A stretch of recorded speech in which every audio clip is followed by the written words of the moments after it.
Today I'm going to share with you how I pick books for an early childhood education classroom.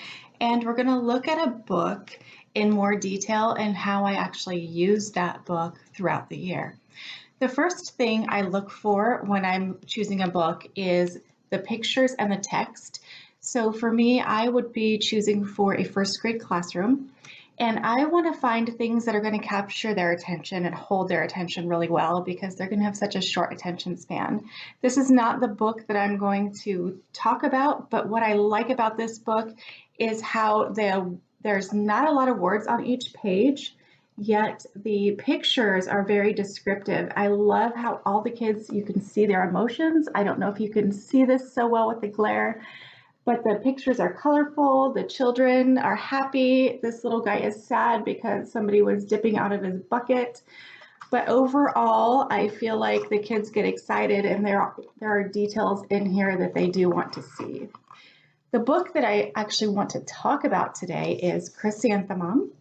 And this one is also full of wonderful facial expressions and emotions. This book, however, does have more words on the page, and the words are significantly smaller.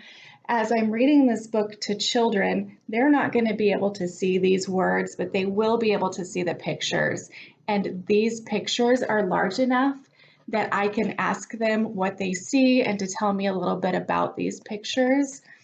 As we go through this book today, this is Chrysanthemum by Kevin Hincks.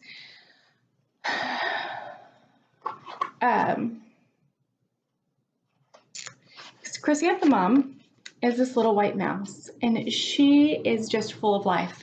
This girl loves her name. She's named after a flower. Her parents picked this perfect name for Chrysanthemum, and throughout her first 4 or 5 years of life, she has just grown to think it is the most perfect, beautiful name in all of the world. And as we go through the beginning of this with her mom and her dad and how she grows up, you get to see how happy and joyful this little mouse is.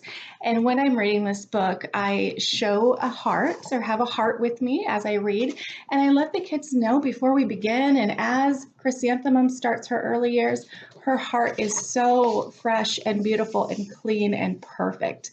And this really portrays the excitement she has when she comes to school.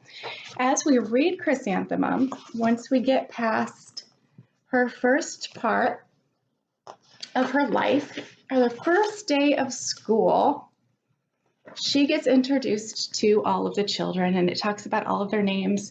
When the teacher reads her name, Chrysanthemum, she begins to get teased. There are some girls there that are not very nice, and they begin to tell her that her name is so long. And as we go through some of these criticisms about Chrysanthemum's beautiful name, I give this little heart a crumple because it makes her so sad. Your name scarcely fits on a name tag. Oh, it just gets to her little heart. Oh, and the worst, you're named after a flower. So poor Chrysanthemum, she gets wilted and her little heart is just crumbled. And the rest of the day is just not much better. During nap time, she gets informed that her name is spelled with 13 letters, and we just keep crumbling it. And Mrs. Chudd, their teacher, she really doesn't do a whole lot to stand up for Chrysanthemum in the beginning of this book. And as we go along, the days progress, about 3 or 4 days into the school year, and each day poor Chrysanthemum continues to get criticized. And so we just continue to keep crumbling her poor little heart as we go along. And at the end of the book, the story changes a bit. Chrysanthemum gets to go to music class, and she gets to meet this beautiful music teacher who is pregnant, and she shares with the class that her name is Delphinium, and she is also named after a flower. And Chrysanthemum, her little heart starts to open up as Miss Twinkle gives her compliments, and she lets her know that Chrysanthemum is a name that she was considering choosing for her own child. And as we go through, Mrs. Twinkle continues to just build up little Chrysanthemum and make her feel so good about her name. And then these girls that teased Chrysanthemum in the beginning, they all want to be named after flowers. And as we go through, you can see how Chrysanthemum becomes this joyful little mouse again, and we continue to just straighten and love on her heart.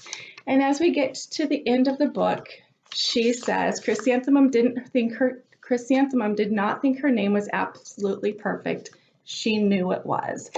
And at the end, I close up this little book and we talk about the heart and how even though Mrs. Twinkle had built her up, we can straighten out this heart and make it so big and beautiful. But if you notice, it is still wrinkled.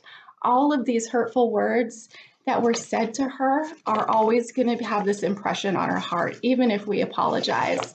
And as we go through, I have the kids apologize to this heart and we try our best to straighten it out. But the kids get this visual of what these words actually do to our hearts. And this is just one of my most favorite things that I use throughout the year. Thank you for letting me share my book with you.